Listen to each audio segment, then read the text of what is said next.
morning. Welcome to the first episode and a delayed episode of the 2018 picks. I'll actually finish them this year. I will not do like 2 episodes and then stop. I just kind of forgot that the whole rest of the league played on Sunday. I was like, oh, the Lions don't play till Monday. I have until Monday morning afternoon to do the picks. No, I didn't. As soon as I got to work last night, I'm like, oh, yeah, about that.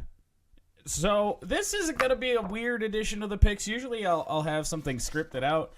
This one, I can't really do that, except for like the last 2 games. So I guess without any further ado, let's get into it. Kind of a recap, if you will. We started the season with a weird game in Philadelphia between the Falcons and Eagles. I picked Atlanta to win this one. See, this is how you know that I'm being authentic with you guys, because I picked the Falcons. They lost. In a game that featured more laundry than a laundromat, the Falcons just Falcons again. Julio Jones with a chance in the end zone. Can't put that on Julio Jones though. He caught the ball. It was just way overthrown by Matt Ryan. What can you do about it? Buffalo and Baltimore. I picked Baltimore to win this one simply based on the fact that Nathan Peterman was starting for the Buffalo Bills. I think at one point they were down 40-0, benched Peterman after like 34 minutes. Baltimore won big. So we're 1-1 on the year so far.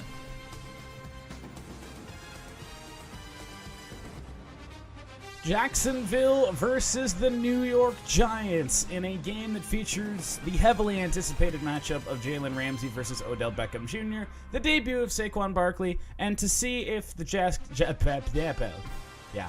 Jacksonville Jaguars were as good as they were a year ago, and it looks like either they are or the Giants are still just as bad. I think they won 20-15, so 2-1. Oh, who saw this one coming?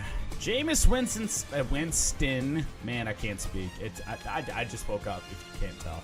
The suspension of Jameis Winston really just kind of played into everybody's picking of the New Orleans Saints. Well, what the hell happened yesterday? Well, I'll tell you what happened. It was Fitzmagic. Ryan Fitzpatrick threw for over 400 yards, 5 touchdowns. Nobody saw that coming. If you pick Tampa Bay, then I think you are officially football Jesus. Doing it. Yeah, this one's pretty simple. I never pick against New England, and I didn't this week. New England took care of business. They let Houston back into it a little bit, though. I think the final score was 26-20. That was no surprise there. I mean, Tom Brady's still Tom Brady. Gronk is still Gronk. And Bill Belichick is still Bill Belichick. 3-2.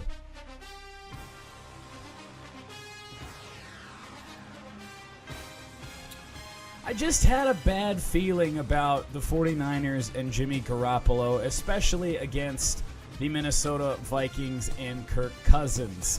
I do think the 49ers are way better than they were when they started last season. I think Garoppolo does some great things for them. I picked them to lose. They did. Minnesota rolled skull, I guess.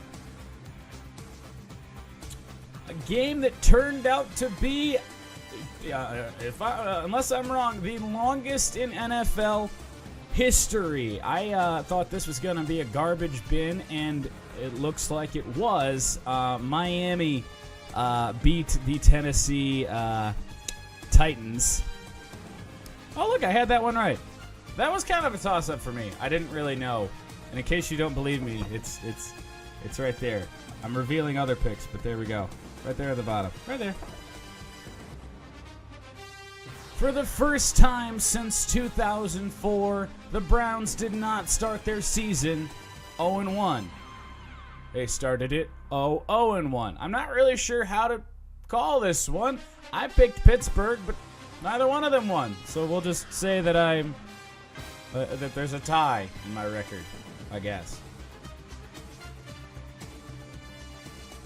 When I wrote the script for this week's picks, I had mentioned that I think Kansas City's offense is going to be the best in the league. Not one of the best in the league. And I think they showed just why. Me and a lot of other people are picking that to be a thing. The one question mark they really had entering the season was Patrick Mahomes.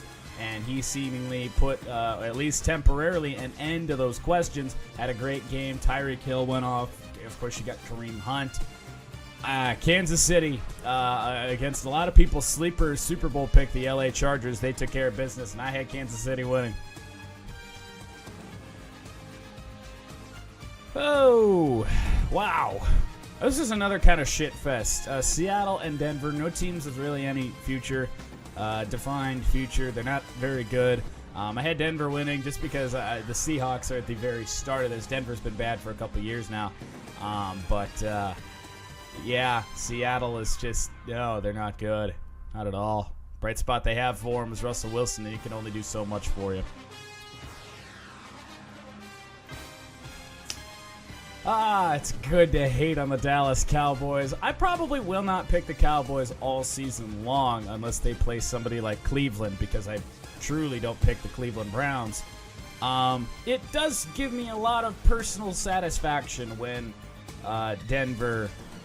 Dallas loses, and they lost to Carolina. They did not look good at all. Nothing about it looked good for America's team, and Cam Newton rolled all over him.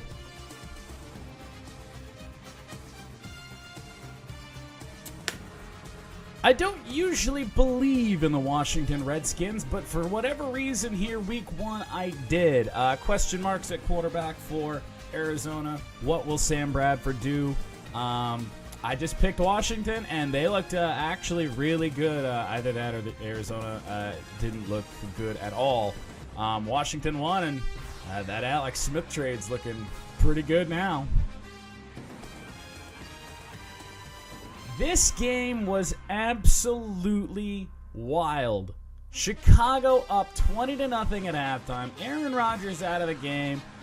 And as a Lions fan, it scares me what happened after that. Oh my goodness. Aaron Rodgers rose like the Phoenix, and the Green Bay Packers proved me right. I did pick Green Bay week 1. And came back and won that game 24-23. Khalil Mack in the first half was having his way. Oh my goodness, did he look good. But then in the second half, you were just waiting for him to make a play, and he just didn't. He wasn't, and that was some criticism that he had in Oakland as well. He never really showed up at the big moments, and he certainly didn't Sunday night on NBC in Lambeau. Green Bay took care of business. Now we get into the only games that have not happened yet. First off, we have the LA Rams traveling to the Oakland Alameda O.co McAfee Waste Management Coliseum to take on the Raiders. Yeah, not much of a secret. The Rams will probably have the best offense, if not the best team in the NFC this year, in my opinion.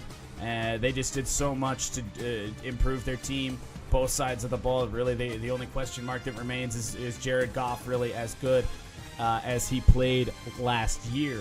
I think he is, and I think the Rams take care of business easily against the Oakland Raiders on the last game of the week. The New York Jets travel to Ford Field to take on my Detroit Lions. Now, it's a little bit different when I pick college football. When I pick college football, I'm always going to pick my boys. I'm always going to pick Michigan unless they are like 2014, 2015 Brady Hoke Michigan. They're not to that point yet. With the Lions, it's a little bit different. I feel like I'm a little bit more of a realist with the Detroit Lions. With that being said, am I picking against them week 1 against the Jets? Hell no. Sam Darnold is really the only thing the New York Jets have going for him at the moment, and I just don't see them. Sam Darnold's not Aaron Rodgers, not yet. I think the Lions get it done. I think they start the season 1-0, but after that it gets difficult. So we can all feel good about ourselves after a Lions win tonight, but just know this team ain't no Super Bowl bound just yet. Those are the picks for the NFL Week 1. We will see you for College Week 2 and NFL Week 3 next week, and I'll actually be on time this time.